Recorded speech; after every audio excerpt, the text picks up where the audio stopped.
Hello everyone, welcome to another episode of Sunday School for Misfits. I'm so happy today to have one of my oldest friends, maybe my oldest friend. I was trying to figure out how long we've been friends this morning. And I Uh, was like a very long time, over 20 years by now. definitely. Without giving away our ages, it's definitely pre-primary school. But not At secondary school. pre-secondary school, Yeah. which still gave away our ages anyway. But Because yeah, we were definitely friends from church and friends at school, but I can't remember when we met exactly or how. It probably was it was definitely first church, but I can't remember a moment when I was like, oh, that's Andrea, she's my friend. It just feels like we've always been friends. yeah, since the beginning. I think it's at least about 23, 24 years. Yeah, it's mad, which is for me, I mean, we'll get into all of this, but it's a blessing because I think that so many times we have, like, I mean, I've had lots of good friends in my life, but I don't think I've had anybody as consistent. We've had periods of time when we weren't as in touch, but we just come back around like no time's lost. Yeah. And that for me is very special. I think sometimes they're the best friendships. It's like, Yeah. like we haven't spoken for 6 months, but how you doing? And other times it's just like every day. Yeah. I think it's a blessing to go through so many different seasons with It someone. really is. It Like, really is. I can tell you without having to add context because Yeah. like, it's Yeah. And definitely in the thinking about this whole series we've been in about church girls, and I guess the whole podcast about processing challenges in faith and life and trying to hold those things together.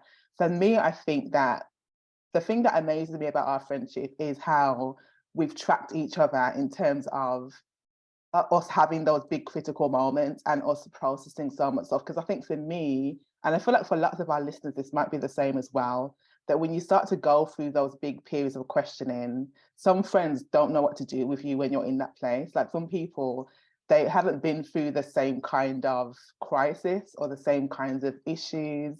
So when you're going through it, they kind of see it from the outside as like, this is a weird thing Selina's going through. Whereas for you, and I guess for both of us, we've been in it together, like wrestling together, thinking it through together. So there's been that sense of a deep friendship being drawn out of that wrestling and that complexity as well.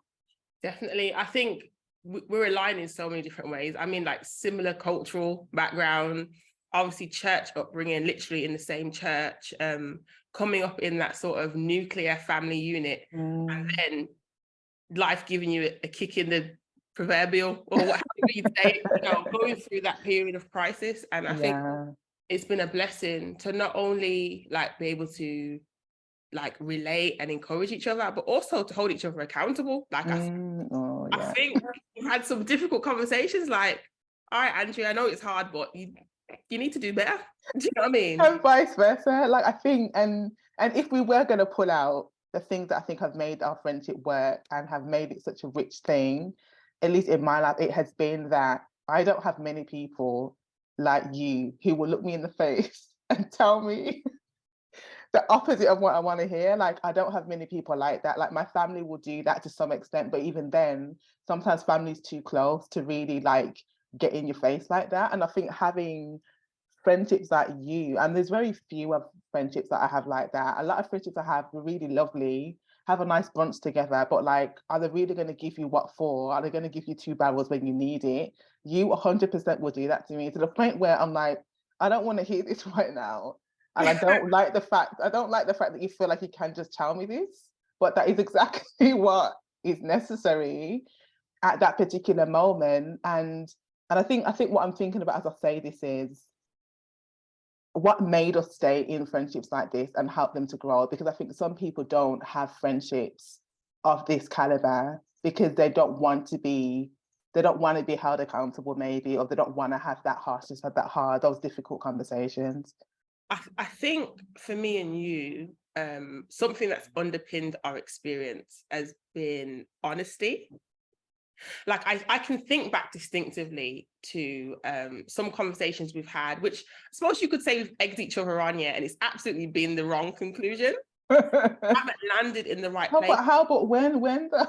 I feel like we have in the past, like in the we've past, grown okay. from kids to teenagers to women, and obviously the people that we are now don't reflect that Yes. before. But I think when I say that, I mean, I think between me and you've always been able to bring our full self to the friendship. Like, even if we know this is not the answer, it's like, no, this is how I feel. Like, I'm done. I don't care. Like, this is where I am. And then it's, so do you want the truth? Or do you want me just to give you a hug? Or like, what's the response? And I feel like we've always, it's always been a space for kind of honesty and safety, but also do better, which I always appreciate. Because I think when people don't really know you, you can kind of shrug them off like, well, blah, blah, blah. But when someone really sees you, it's like, okay, cool, let's have a real conversation. Yeah. And I think we've always, I don't know if it's been intense, but it's been like, we get to the heart of the matter. It's not a fluffy friendship at all. It is so true. But you know, I was just saying that I was remembering, there's two things that I remembered that I think like captured our friendship when we were younger. And there's two different things that happened, both regarding boy, the same guy that had a crush on at church.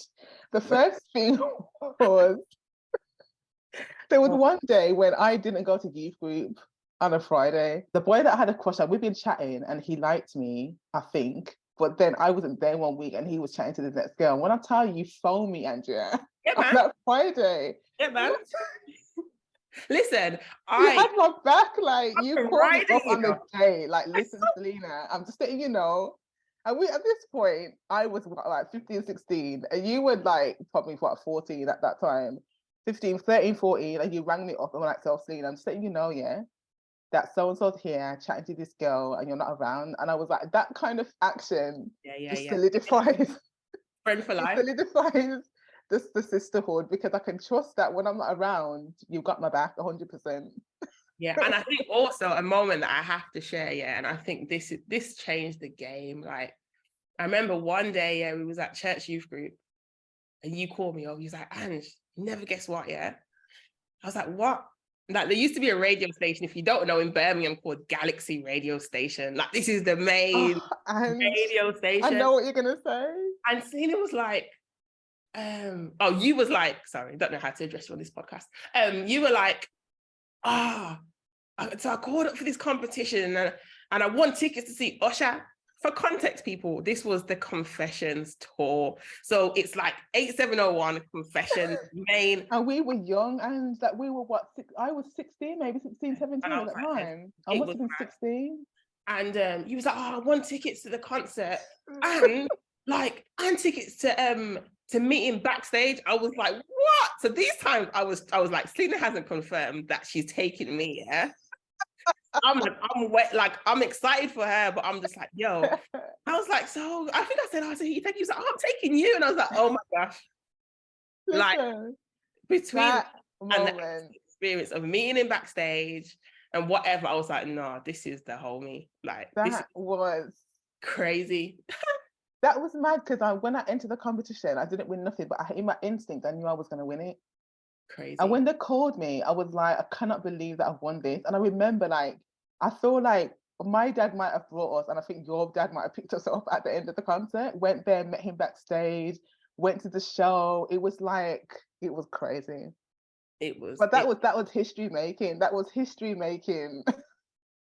Key moments. Yeah, and this was like the time of word up posters. Like, we were riding for Usher at that time. It was just the pinnacle of like, damn, that experience still sits with me now. Listen, crazy. I have the photo. Every now and then I just look in it and I'm like, that was the day that we met Usher backstage. It was mad. It was really, really mad. Oh. Good times.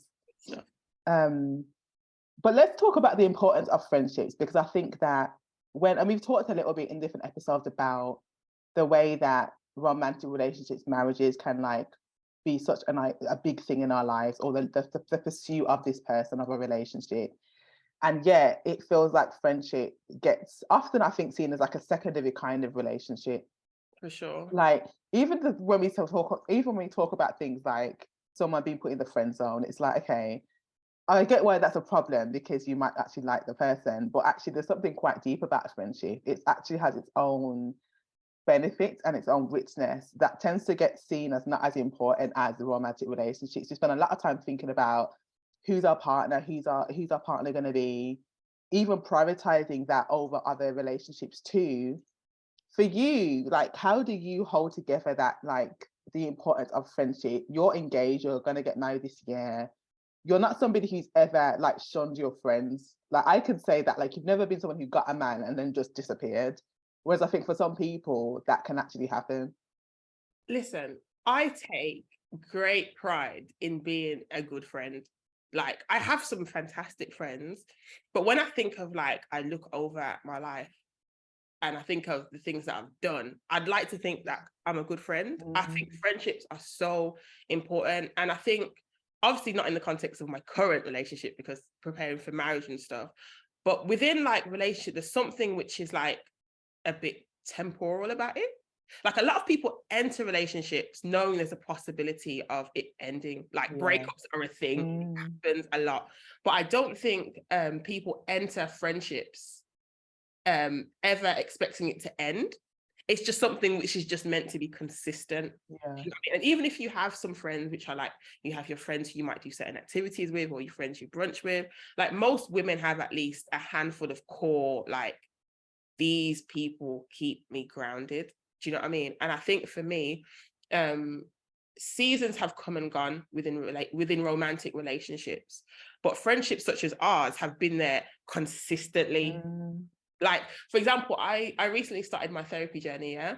And when you meet like a therapist, you have to be like, oh yeah, so this is where I was born and this is some of my struggles and I'm this kind of person, my parents and that. But it's like when you have a friend who's journeying with you, it's like, you know, Yeah. and I know you. And I feel like for me, it's been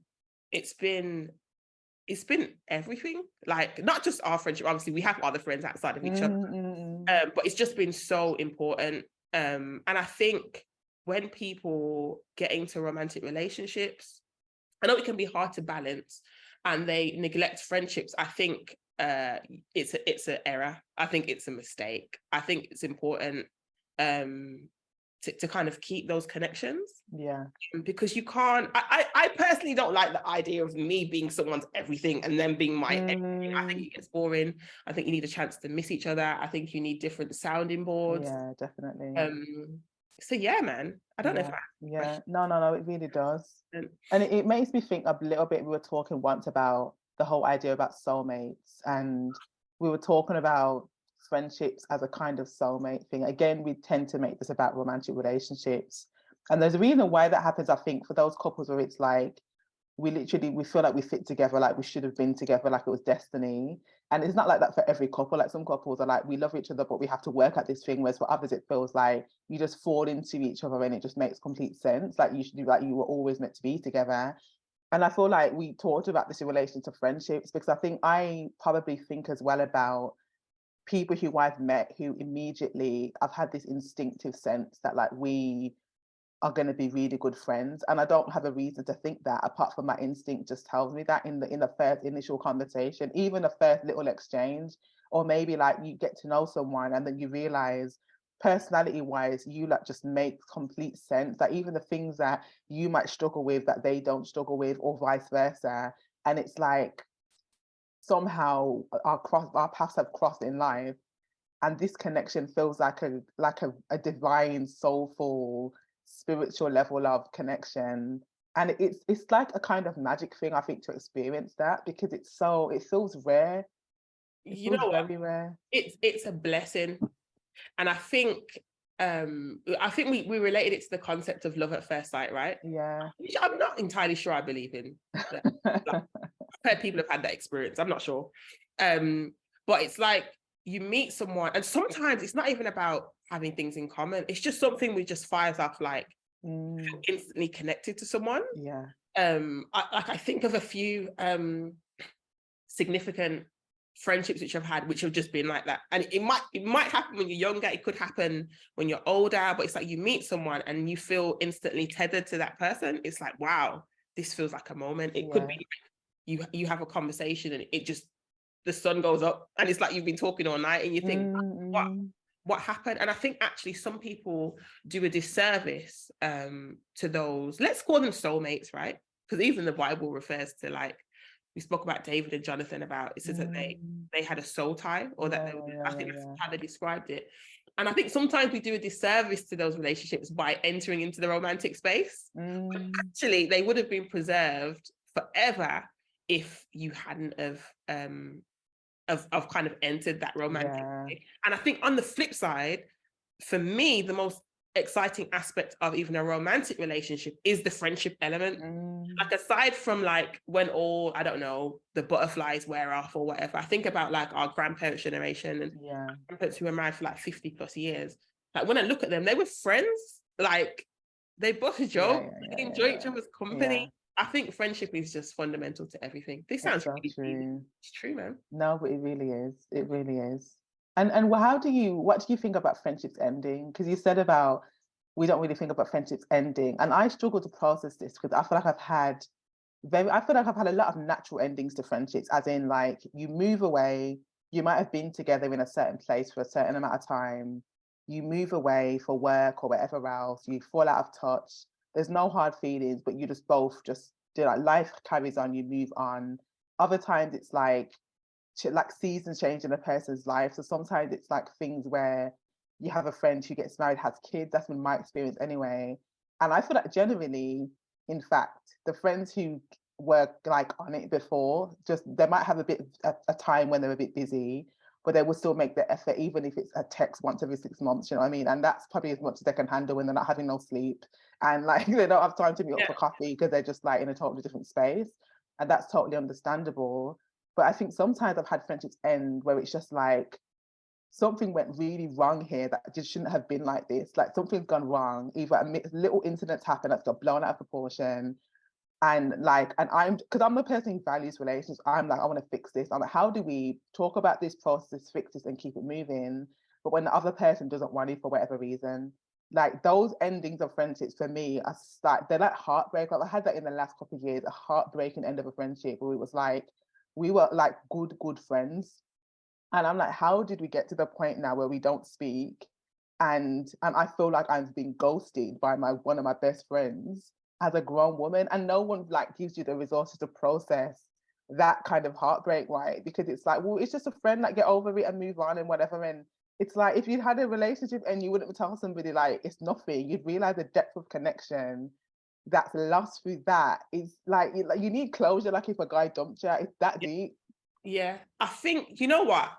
This is so loaded, like, because even the word breakup, implies there's some sort of incident or an abrupt end. Like, we acknowledge that some friendships just fizzle out, right? Because like, for every phase of life you go through, we're always growing and changing. So like, thinking about it through that perspective, the odds are against you having a consistent friendships through many seasons. But I think when it comes to that sort of something happening between you and someone who's like your bona fide friend, I think it's underpinned by expectations and disappointments.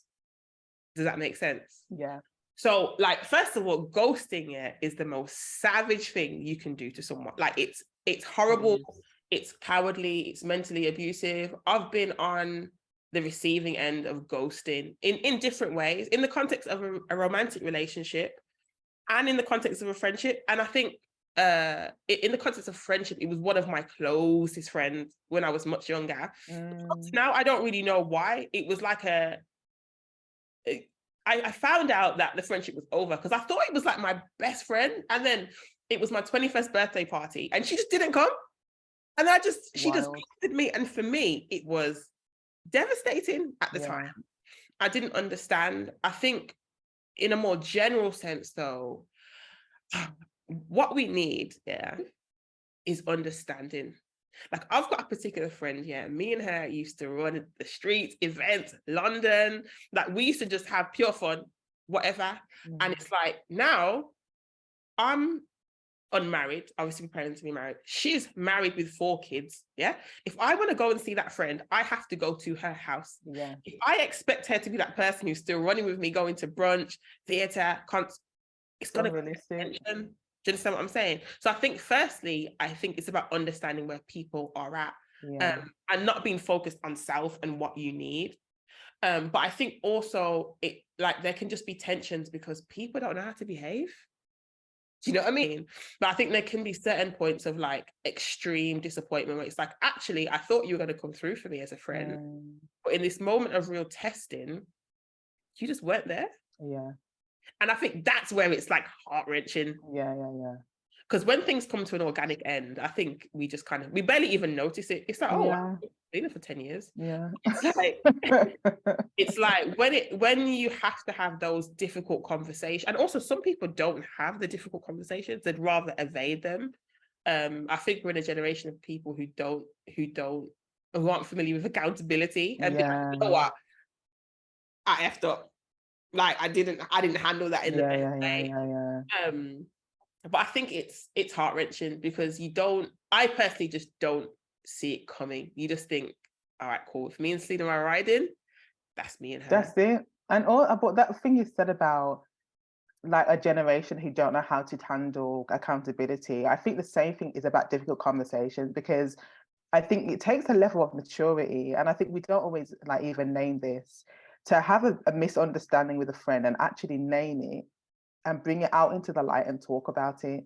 And I know that for sometimes, like I won't always do this if I don't think it's worthwhile. If I know you're hard-headed and I know that you're someone who don't know how to listen, I won't bother doing that. But if I actually know that you have the capacity for us to have this conversation, and I feel emotionally ready to do that, for me, that's just grown folk behavior, is to bring it out and say, listen, I know that you might not have meant this, but this is how this came across. This is how it felt for me. And to just put that out there and see how they respond. Now, sometimes you have a friend, I've had this happen, and I had a friend who I brought this to them. They'd hurt me very, very deeply. And I brought this to them and they laughed at me and said, you need to just get over it. When I tell you, I cut that person off. I can imagine. Because for me, there's levels to this. Okay, so I will give you the benefit of the doubt. If you wound me, I will give you the benefit of the doubt and say, you know what, as a grown woman, I can't assume that you're going to guess you've hurt my feelings. So I'm going to find a way, when I'm able to do that in a way that isn't coming out as attacking you, I'm going to process my feelings and my hurt. Then when I'm able, I'm going to have a conversation with you in a way that I think you can receive. And the way you respond to that conversation tells me everything I need to know about whether or not this is a friendship worth carrying on. Like, if I bring this to you and you are like, you know what, I didn't even imagine that's how you take it, I'm so sorry. There's hope for us to carry on. If you like gaslight me, if you tell me it's in my head, if you tell me you're too sensitive, them kind of words there, listen. You're not a safe place. You're not a safe place. Yeah, and I think sometimes as well, it's like there is a bit of a wrestle.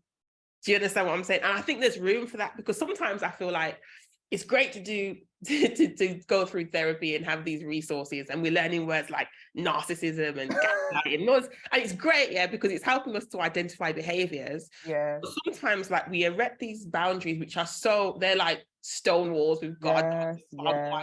And it's like, okay, cool. Like, your feelings are still not the end of the conversation. Yes. There is a response. Listen. And we have to come to some sort of understanding. Like, most people, if you call them a friend, probably don't mean to cause you harm. I think there's very few people who you'd allow into your inner circle who would consciously try and harm you. So moving from that premise, you can assume that there's some understanding to be had out of the and it's that constant, like, this is how I feel. It might not stand up to the truth, versus because usually there's something to own on both sides, but also it's about whether you both want to fight for it. Yeah, that's what it comes down to. Swallow your pride and walk away, or you might decide that as much as it hurts you, the person's just harmful to you. Yeah. They're not a bad person. I'm not a bad person. Yeah. The road that you're on is harmful to me. And I think that's perfectly okay as well. But it doesn't make it any easier. It might just be a break of routine. Like, yo, who am I going to go brunch with now? Who am I going to go? It might just be purely practical. Do you understand what it may have been your go-to? Yeah. But sometimes it's heart-wrenching because you've shared your soul with that person. Like, you've shared some pretty personal information. And I think what you touched on there, because for me, I don't mind saying things about myself. I don't care about my age, what I do. What I find very personal, yeah, is when I share how I feel and Yes. it's not received in the right way. Yes. That for me cuts me to the core. Yeah. I hate it. Do you understand what I'm saying? Yeah. I don't evade difficult conversations, but I believe in the safe space. Like, I've had friends confront me and I think what they're saying is a crock of garbage. Yeah. But in my mind, I'm thinking, let me respect the fact that they've expressed how they feel, Yes. and let me try and come to some sort of, understanding. But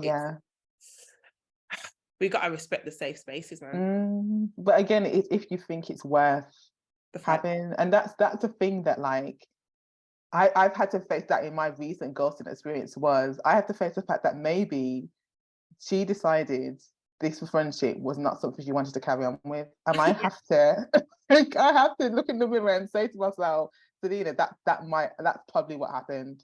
Yep. Because you were in this thinking it was great, you're chatting each other, you're talking to each other on a soul level, praying for each other, confiding in each other, like talking about, being old women hanging out together. And actually, in her mind, she decided, I'm out. Do you know what I mean? Like, you have to just, like, that is what it is. And it can be so brutal to just face the fact that that is what happened. Yeah. And just said, okay, well, you know what?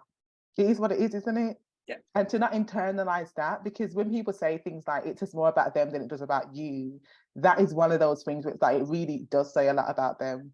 Sometimes it's just something about you, because sometimes it's like, okay, how was I? I have to reflect on, what was I like in that friendship? I have to think, we were culturally from different spaces. And she's from a culture of people where they're very, very softly, they don't speak up. They're very, very like, go with the flow, don't rock the boat. I am the opposite of that. So what were their challenges around our personalities and maybe the perspectives I had on things that she might have thought were doing too much? Like, I have to, like, reflect on that and think, actually, was I able to give her space in her personality and culture in our friendship? Like, I have to look at that question and be like, okay, what do I want to reflect on? Not to the point where I now think I'm a horrible person and no one wants to be friends with me, because that's not the case. Yeah. But in this case, I have to be able to reflect, as brutal as it is, and say, okay, Selina, how were you showing up in that friendship, right? Because something happened that made her think, I'm done with this. And as much as it's hard to take a look at yourself, sometimes you do have to take a look and say, how was I showing up in that friendship? And I don't know, because she hasn't told me exactly what was wrong for her, but like, I can look back and I have the ability to reflect and see, actually, maybe that might have been a factor. And that don't mean I'm going to be less than me, because actually I'm still going to be in my friendships as Selina, and it's fine most of the time, because, like, this is something that happens to me regularly. But I think the temptation when we lose a friend or any relationship can be, it was all them, and they were bad and they were terrible. And to not be like, you know what, maybe there was something in how I was that actually provoked some of that reaction. Definitely. I think in most of us, no one wants to be the villain in someone's story. No one wants to be the bad guy. And for me, I think the older I'm getting, I'm realizing that sometimes you are the villain in someone's story, and there's nothing you can do about it. Like, it may have been because in a situation you had to choose yourself.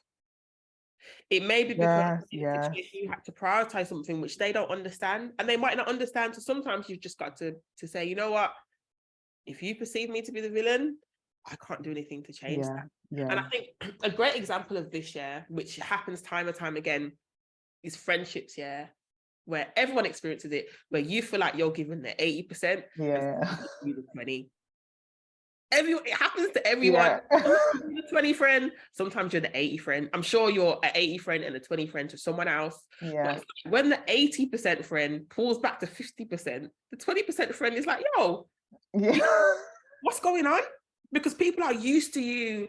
It might be that you're always the one to resolve the conflict, or it might be like, you know, who's like main culprits of this? People who live in London. Like, for the context, obviously, I don't live in London. So they'll be like, oh, I miss you, man. Oh, hit me up when you're back in London. I'm like, every time. You know, the train goes both ways, isn't it? Like, it goes way and that way. But there are bigger examples where people feel like you should continue to lean in, and you can't always lean in to the same extent throughout different phases of life, right? And it's not just about like relationships and it might just be work, it might be family. And it's like, for friendships to stand the test of time, there's got to be understanding. It's like, you see those funny memes, right? Where it's like, for people in their 30s, like, I miss you, man. See you in 6 months. Yeah. Like, my personal thing, the way I combat that particular thing is that I book dates. Like, I could say now, all right, let's meet in June the 5th, because I know that's going to be a clear date and we work towards it. Yeah.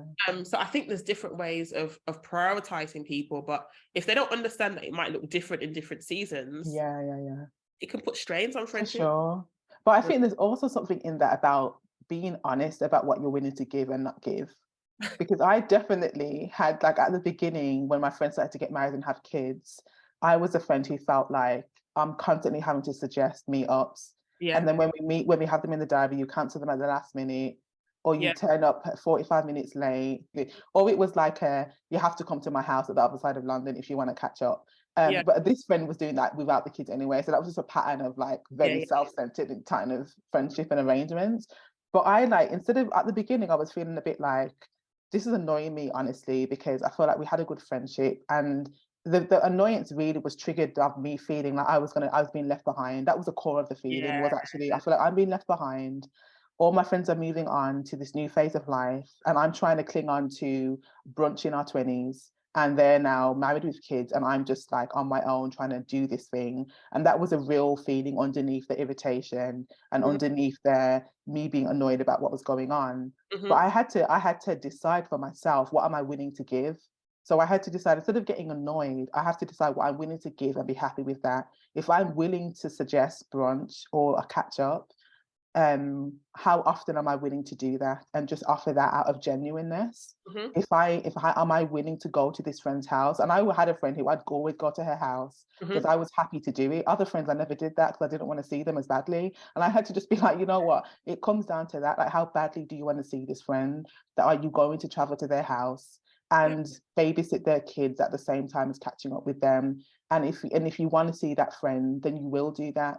And if that's too much, then you have to just admit to yourself that maybe the friendship's not that valuable to you.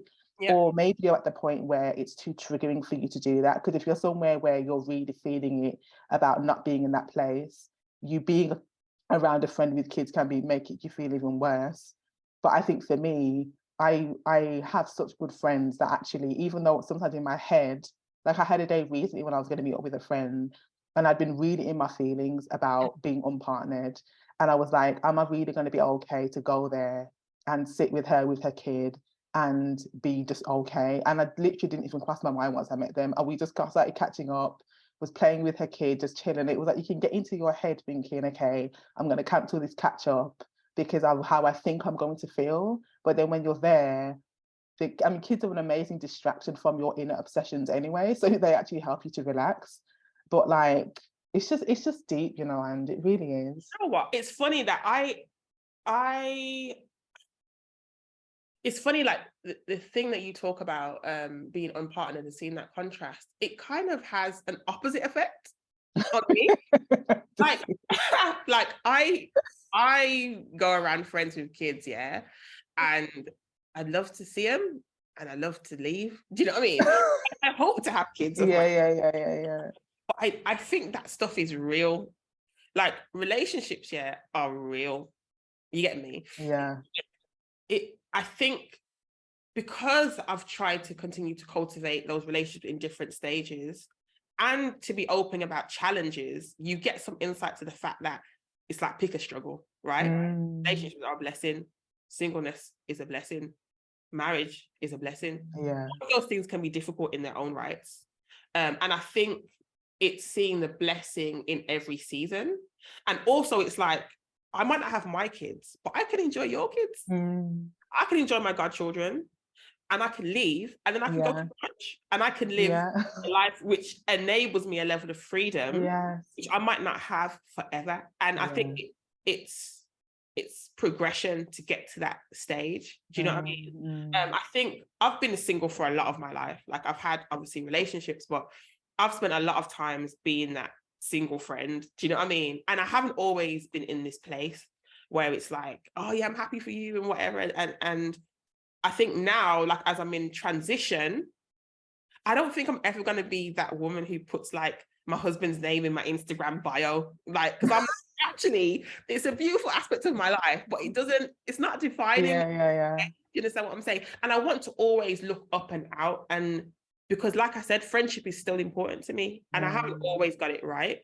But I want to always create space, not just for my friends, like not in a sort of I'm not leaving you behind, but for me, because Yeah. I need that as well. Do you understand what I'm saying? It's so true. And I think, you know, a lot of like typically single people might criticize married people saying, oh, you know, you only want to hang with married people, or you forget about your single friends or whatever. The truth is probably somewhere in the middle. The reality is that marriage, it requires a certain amount of time and effort investment. Do you know what I mean? And it's a different stage of life.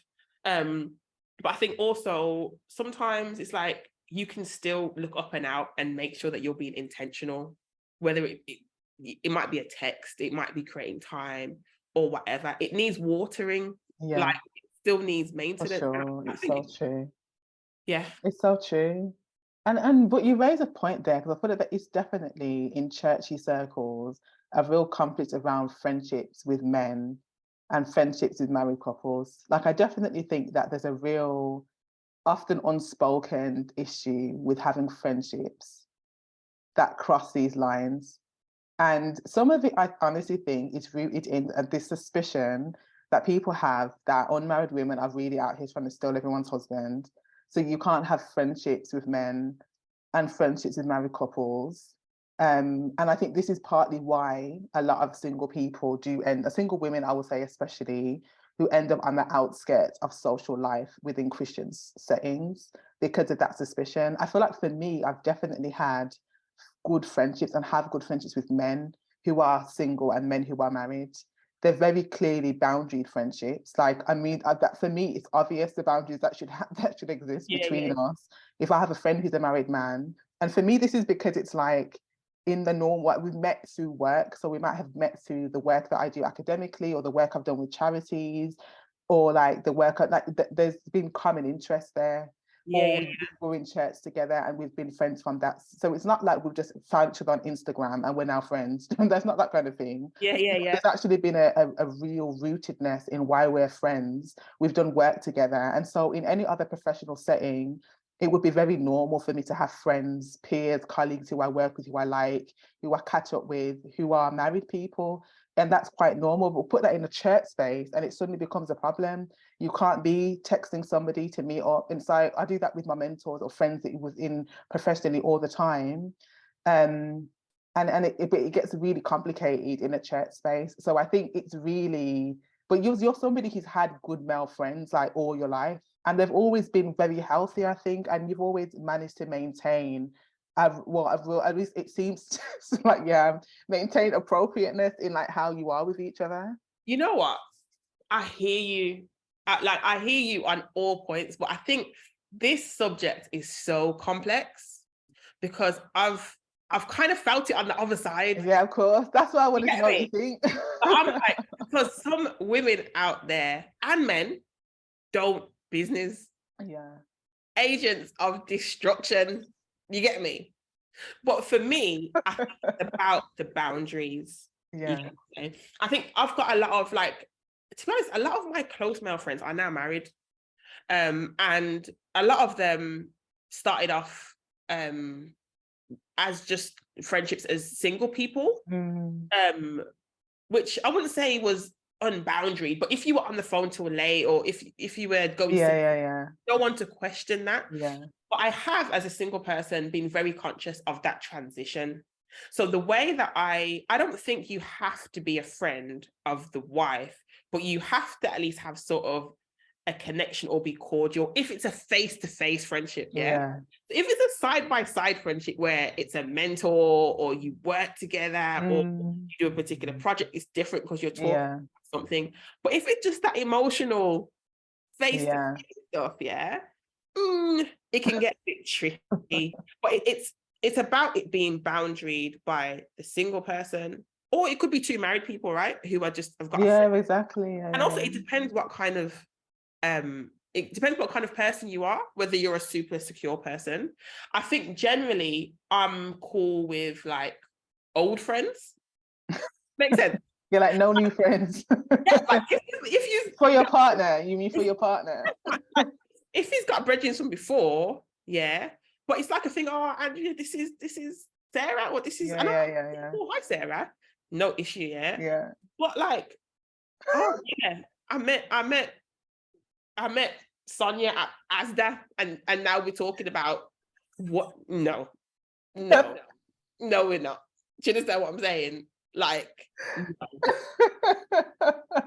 I don't know Sonia. I don't I know what. understand that. I And understand the that. thing is, yeah, a lot of people who get into situations where they mess up because before they mess up. Like you messed up by leaving the back door open. But I think that's more of a conversation about boundaries, and about making your partner feel secure. And also people on the outside knowing how to behave. Yeah. Do you get what I'm saying? Yeah.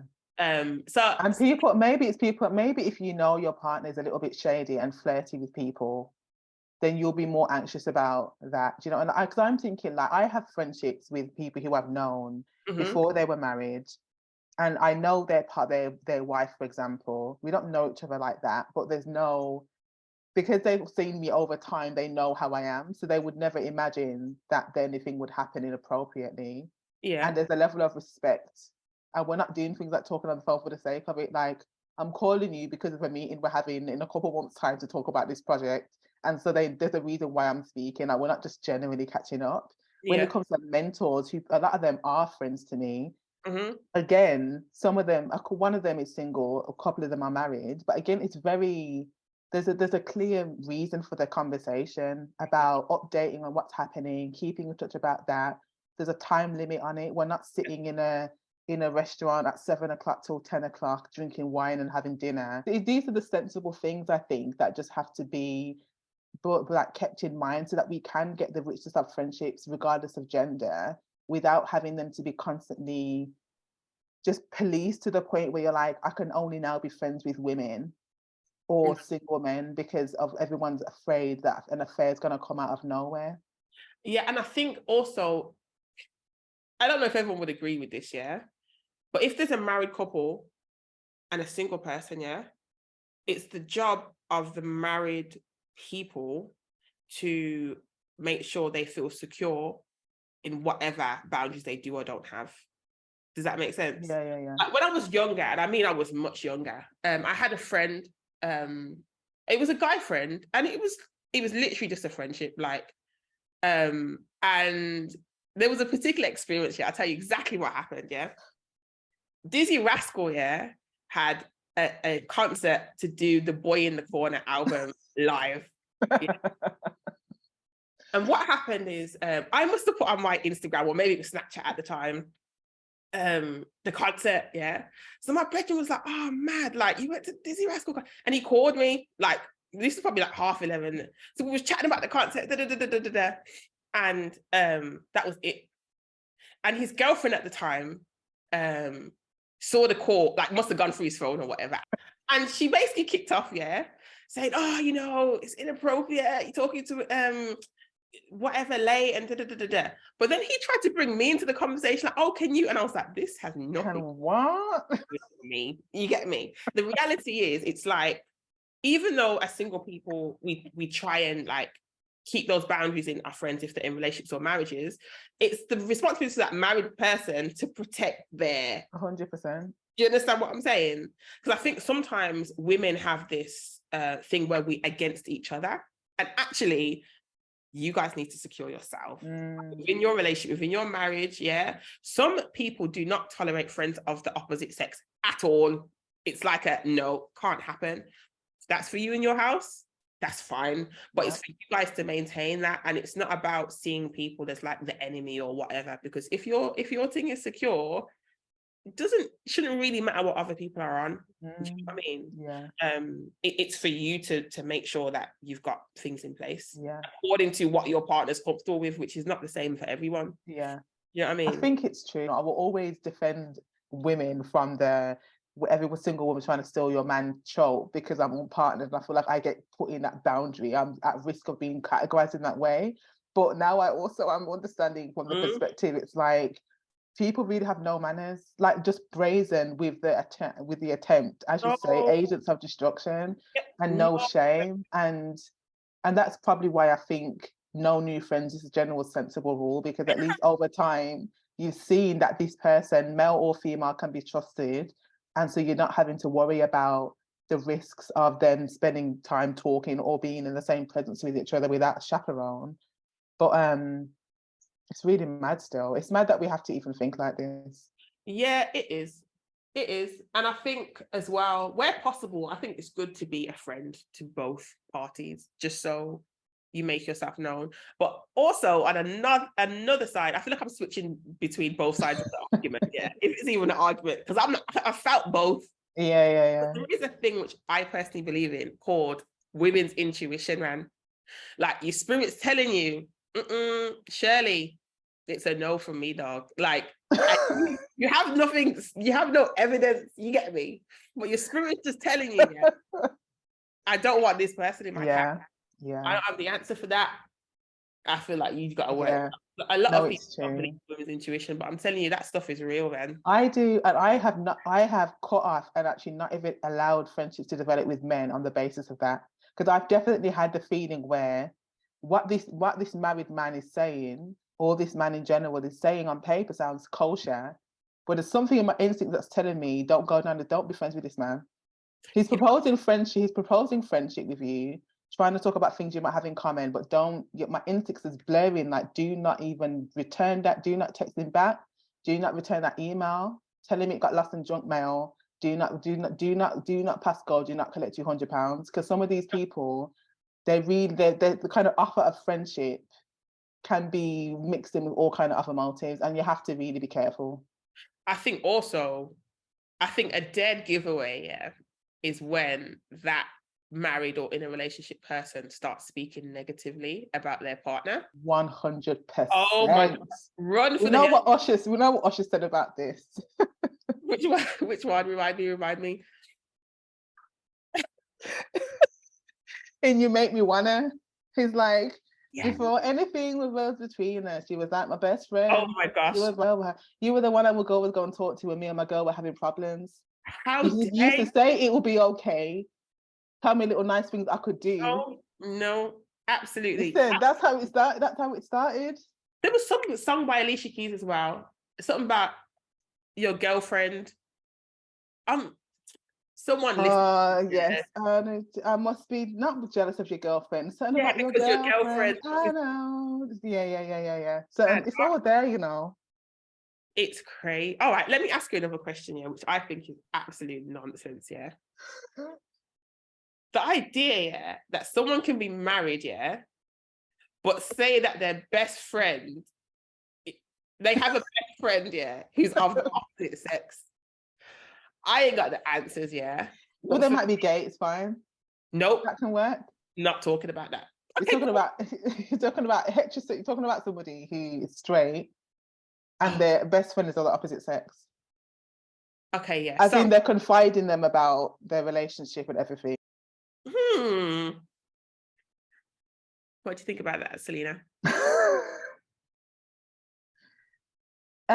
I don't feel like I feel the most comfortable with that, honestly. But at the same time, my rational mind says to me, they've been friends all this time and nothing's happened romantically between them. If something was going to happen, it would have happened by now. If they're best friends and they're nothing more than that after all this time, then obviously for some reason it's not there, is it? Like they're dating other people. Like, but I'd want to investigate, like, is this friend sabotaging your relationship? So like, sometimes I think that you could be, I remember shooting my shot with a guy once and he was like, oh, I'm in a relationship, but you know, really nice to meet you. I'd met him before.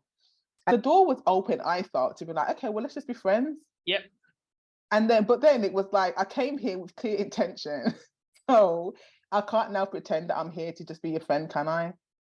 And I feel like some people would do that and hover around and be that kind of almost doing what they can to kind of weasel in, or just like waiting for it to destruct, you know, and waiting to destroy and helping it along to destruction so they can jump in and then get the prize. So I feel like sometimes, even if it's I say that to say that I don't agree necessarily with myself, because sometimes if you do have a friendship that's been in the works, they might just be biding their time. It's true. I mean, there's that. You're obviously against it anyway. I can tell by the way you asked the question. I don't want to say anything hard and fast. I think it's very courageous to do a podcast and put your opinions out there. Yeah. As for me, I think it's sticky. Really?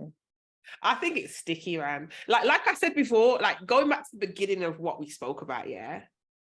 Friend, when you call someone your best friend, yeah, that's a significant relationship. Like it's true, me, you know. that's me like saying someone is my number one. Do you understand what I'm saying? Yeah. And to have someone who's, let's say, the opposite sex being your mate, who's your person? Who is your person? And also, we all have stories, yeah, of men who settle down and marry the woman that he told you not to worry about. You get me? I think best friendships are the great foundations for long relationships. I personally, if I, outside of obviously my current situation, which is pending marriage, if I met a guy and he goes, oh yeah, my best friend is a girl, I'm out. Maybe you're right, you know. You know what's funny is I'm listening to myself trying to be so like, you know, open-minded. Nope. I'm gonna be that person who's gonna be like, no female friends. Give me your phone. Give me your phone. Delete. Yeah. When you're in the situation. In the theory, I'm like, yeah, like I'm sure it's fine, but in real life, I'd be thinking your best friend is a woman. Unless I think to somebody who I'd think there's no way that he'd be in a relationship with this person. Unless it's like somebody who's like a childhood friend, somebody who they clearly don't find attractive, someone who's like their boy. Do you know what I mean? I don't know, but then 5-10 years from now, I could disagree with everything I've said on this podcast and feel completely differently. And we get to change our mind, don't we? We get to change our mind. Definitely. When we were like preparing for this, you had a really good thought about the way that Jesus prioritizes friendships. And it's interesting to me because I was thinking, you know what, we often talk a lot about Jesus as this like, you know, God in flesh person. But actually that whole point about friendship can often just get forgotten because we only talk about Jesus having disciples, healing the sick, doing all these things. And what you said was really interesting to me because you were talking about the fact that Jesus actually has friends, that he has friends. He makes it his thing. Yeah, I think it's really telling, yeah, that the Most High would come down to earth in flesh, yeah. And some of the most significant relationships he had were friendships. Like you don't even see that many references to like family ties or whatever. It was him and his boys and women as well, right? He had female, he had, you know, prostitutes, tax collectors, you know, the degenerates of society, for lack of a better word. And I think within scriptures as well, like you can't, like to be a person of faith, yeah, I think it's consistent with a charge to be a good friend. Like, what does it mean to love your neighbor? Like, I don't think you can be a person like with a genuine faith and that not affect the way that you treat people. Yeah. And that goes beyond your words, but practically, like, how do you show up to people? I think somewhere, Selina, you can probably help me because you've got a doctorate in this. But, it says in the scripture, to have friends, one must show himself to be friendly. Yeah. And there's so much wisdom in the Bible, like how do we measure our words? Yeah. Like how are we generous? How do we open up our heart to people? And I think it's more than just like a nice thing for the universe to be a good friend. I believe it's a charge. Yeah, you know? I think there's a lot of discussions and arguments that can be said about the Bible and what does it mean and what's correct and how should we do certain things. But I feel like love is a consistent message. And I think sometimes we do relationships in the Bible and in real life a disservice by just saying like, okay, cool, Adam and Eve were like married or however you say that, because I think it's, yeah, Adam and Eve, he had a helpmate, he had a companion. Yeah. And I think companionship I feel like if we started to see that as more central to the life experience, yeah, I don't think we'd be as terrified at being unpartnered. That's me projecting, right? Because not everyone, some people are very comfortable with the idea of being unpartnered. But I think there are different ways to feel not alone and to feel connected. And I think that's equally about how we treat people, but also how we see those relationships, right? Like we know people, friends, unromantically, who do life together. Like they live together, they do shopping together, they work together. They split their bills. Yeah, like they do life. And I think sometimes, I think we're in a journey, right? Because people are becoming a lot more open-minded about what the world and what life can look like, right? It's obvious not everyone is going to find their soulmate or get married, or maybe not on the timeline they want to. But I think to reimagine what the future could look like, you could always like have friends. Yeah. And if our savior had friends, like what are we doing? Does that make sense? Yeah. I don't know. I feel like No, I think it's good. And I think it speaks to the unique gift of friendship, actually, that Jesus, who was God, didn't think he could do life without having friends around him. He didn't experience life without friendship. And that should say something to us. You know, I knew that he wasn't married, right? But he had a group of friends. That was his priority. And actually that is something quite important to keep in mind when we think about even how we value people, you know, and who do we think belongs in community and who we think we can do without? Because actually we center a lot of community around couples, although Jesus wasn't in a couple. Like we would have missed Jesus if we spent our time thinking we needed a man with a wife and kids to be the savior. You know, like we would have missed him. Yeah, and maybe that was one of the things. And you think about the one time, no, in fact, no, it's not the one time, but a significant time when the scriptures cite him as having a very emotional moment, was when his friend died. Yeah. Do you know what I mean? And then within that moment, you had like Lazarus, like Mary and Martha, like, yo, you did it, like, what? Like, you've come late. And I think even within that, I'm sure someone could write a whole thesis on just that whole exchange and the emotions and whether and why he felt so emotional if he knew he was going to raise Lazarus to life anyway, and all these kind of things, yeah. But it's just this sense of deep anguish over the loss of a friend. His friend. Do you know what I mean? We always, like, when we look at significant like stories in the Bible, we see like Sermon on the Mount and like all these miracles, and then you have the image of the cross and whatever, but we don't think maybe he just used to kick it with his brethren. He just used to bust joke and I don't know what they used to do socially in those days, but you know, I think it's good. It's good. I love that. And also the fact that he's our friend. That's so cheesy, yeah. But that's the cheesiest thing I think I've ever heard you say. Like, it's so cute. I've got an itch, but it's true though. I think it's important to see my relationship in that context. Yeah. Do you know what I mean? And what that means based on everything, expectations, disappointment, all these things branch from friendship, right? It's so true. Yeah. Anyway, we could go down. Like, no, but I love that. And I've been thinking about this a lot because of Judas. I've been reading, like in my Lent readings, you hear a lot about, you know, Judas betraying Jesus and him hanging out with his friends and whatever. And I really just like thought about this the other day, like Jesus, and I was reflecting on this because I was processing my own ghosting friendship. And it was, I was with this bit about like when they're having the Last Supper and they're all having their dinner and they're all just jamming together. And like Jesus is like, one of you that's going to betray me. And I was like, you know, when you like, I imagine the scenario to get myself in it. They're all just eating food. Someone's getting the chicken, someone's getting the dumplings or whatever. And then Jesus is like, someone's going to betray me. And they're all like, man, who is it? Like, for real? Like, who's it going to be? Obviously, Judas is there like, in the corner, like, because it's him. But like, and it was like, and he like gives them and he still has Judas at the dinner. He knows it's going to be him. He knows it's a bit soft already. And he gets betrayed by his own friend. That's the reason why his crucifixion happens, is because his own brethren turns him in. You know, when I sat there and I thought, you know, all the stuff about Jesus had to die, did all the cross, blah, blah, blah. Then it happens in the end because Judas, his friend, betrays him.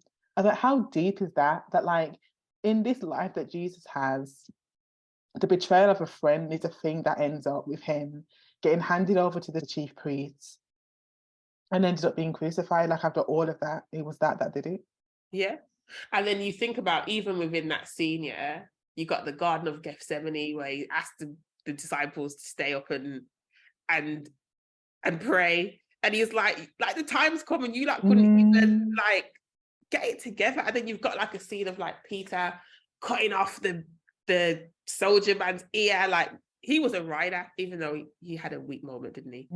He did that in. But you see all these different aspects Yes. of friendship and how they play out. And I think also it's like another cheesy thing coming again, but it's how our friendships kind of have a part of our life story and pushing us towards our purpose.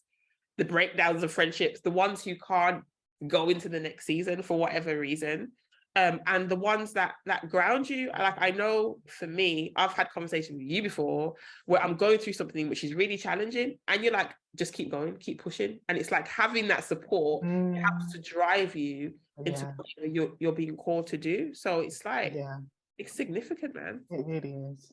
It really is. So much good stuff. Thank you so much, Ange, for joining us. It's been so good. And I'm sure there will be lots of conversations to be had after this as well, as always. And thank you everyone for listening as usual. And I'll record again for you very soon.